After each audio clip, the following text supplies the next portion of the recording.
सास और बहू।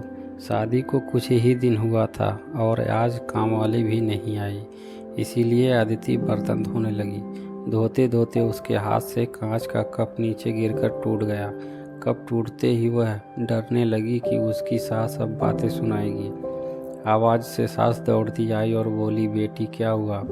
अदिति बोली, माँ पता नहीं ध्यान रखते हुए भी कैसे मेरे हाथ से कप नीचे गिर गया। सास बोली, बेटी चिंता ना कर, कप ही तो फूटा है, तुझे चोट तो नहीं आई और भले ही इसके कितने टुकड़े ही ना हो जाए पर मेरी बेटी के दिल के टुकड़े ना हो। मेरी बहू से महंगा है क्या यह कप? और हाँ, तुझे अभी यह सब करने की क्या ज़रूरत है? मेहंदी भी नहीं उतरी अभी तेरे हाथों से। अभी तुम मेरे बेटे के साथ ज़्यादा से ज़्यादा समय बिताओ और एक दूसरे को समझो। सास ने अपनी बेटी को बुलाया और कहा, ज्योति इधर आकर अपने भाभी का ख्याल रखो, अभी इस घर में नई नई आई है। ज्योति ने कहा, हाँ माँ।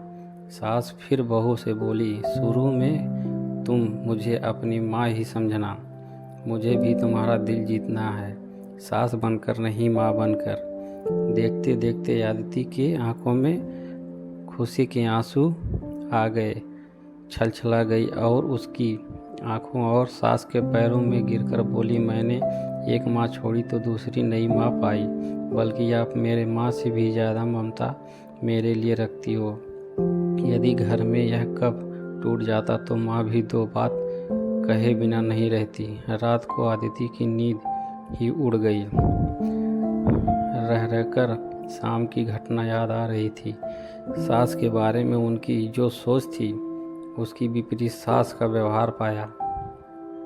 उसका भी कसूर नहीं था ऐसा सोचना, क्योंकि उसके लोगों के मुंह से बुरी सास के बारे में ही सुनना था। अदिति अपने अतीत में खो गई।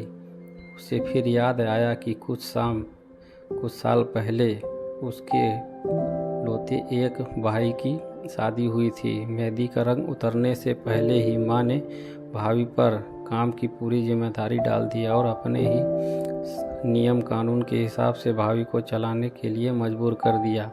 माँ ने भाभी को घर में एडजस्ट होने से ज़रा भी वक्त नहीं दिया। भैया भाभी को बाहर से ले जाते तो माँ का मुंह फूल जाता और बोलने कि हर समय भाभी को साथ ले जाने की क्या ज़रूरत है। कभी भी भाभी को खुली हंसी हंसते नहीं दिखा।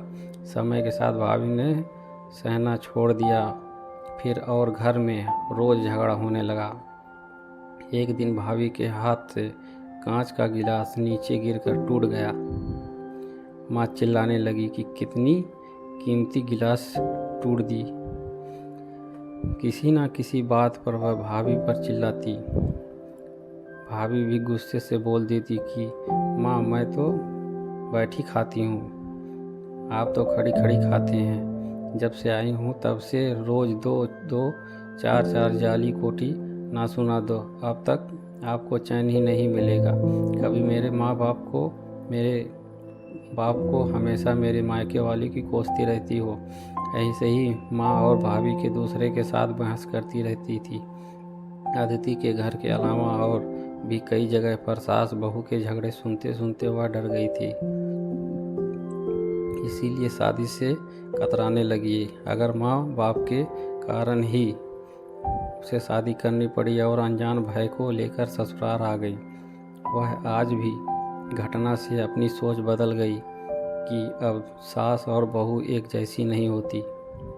नींद न आने की वजह से उसने सोचा कि चलो थोड़ी देर माँ से बात कर लूँ। माँ ने इतनी रात को उसे फ़ोन करते देख कहा, बेटी सब कुछ ठीक है ना? कहीं तुम्हारे पति या सास ने झगड़ा तो नहीं हो गया? अदिति बोली, नहीं माँ, ऐसा कुछ नहीं है। मालूम है माँ, आज मेरे साथ कांच का गिलास नीचे गिर गया, तभी सास आ गई। मेरे आगे बोलते ही मेरे सास ने बोला शुरू कर दिया, बेटा फिर तेरे सास के चिल्लाने पर तूने अच्छा सा जवाब दे दिया ना। नंबर 1, हाँ बेटा कभी भी दबकर नहीं रहना। तुम एक पढ़ी लिखी अच्छी लड़की हो, बातों में कोई कमी नहीं है, इसीलिए कभी भी सुनना मत। तभी बात को काटते अदिति बोली, माँ अब बस करो, मैं अपने दूसरे के खिलाफ कुछ नहीं सुन सकती। माँ थोड़ा आश्चर्य हो गई और बोली, यह क्या बोल रही हो? अदिति बोली, हाँ माँ, आज मेरे हाथ से जब कब गिरा तो मेरे सास ने बिल्कुल भी मेरे साथ बुरा व्यवहार नहीं किया। अंत में अदिति बोली, अब आप समझ गई ना सारी बात? माँ एक और बात कहनी थी, आप बुरा तो नहीं मानोगी? उसकी माँ बोली, हाँ बोल बेटा। अदिति बोली, माँ काश आप भी मेरी नई माँ के साथ भाभी की तरह व्यवहार करती तो शायद भैया और भाभी अलग घर में नहीं रहते। अपनी बेटी की यह सब बातें सुनकर उसे एहसास हुआ कि उसने अपने बहू के साथ गलत व्यवहार किया था। उसकी बेटी ने उसकी आंखें खोल दी। अदिति उससे पहले कुछ बोलती तभी उसकी माँ बोली, अदिति अब जब तू यहाँ आएगी तो पूरे परिवार को एक साथ पाएगी। अब फ़ोन रख, मुझे बेटी और बहू की स्वागत की तैयारी करनी है। शादी के बाद नई जिंदगी की शुरुआत में अगर आज सास समझदारी से काम नहीं लेती तो अपनापन नहीं जताती तो शायद शुरुआत की नींव की ही कमज़ोर होने से पूरी ज़िंदगी आपस में दरार पड़ जाती है। कब को फूटने से कोई नहीं रोक सकता, लेकिन प्रेम को टूटने से हम रोक सकते हैं। कांच के टुकड़े हो जाएं पर घर के टुकड़े ना होने दें। अपने घर में प्रेम का वातावरण बनाए रखिए।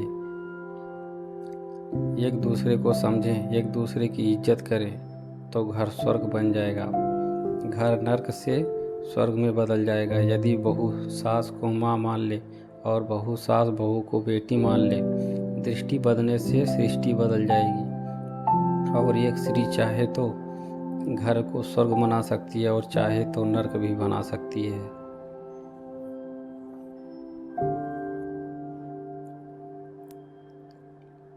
अगर इस प्रेरणादायक कहानी ने आपके दिल को छुआ तो इस कहानी को अपने सभी दोस्तों के साथ, और आप ऐसे ही और भी पढ़ना चाहते हैं तो हमारे चैनल को सब्सक्राइब कर लीजिए।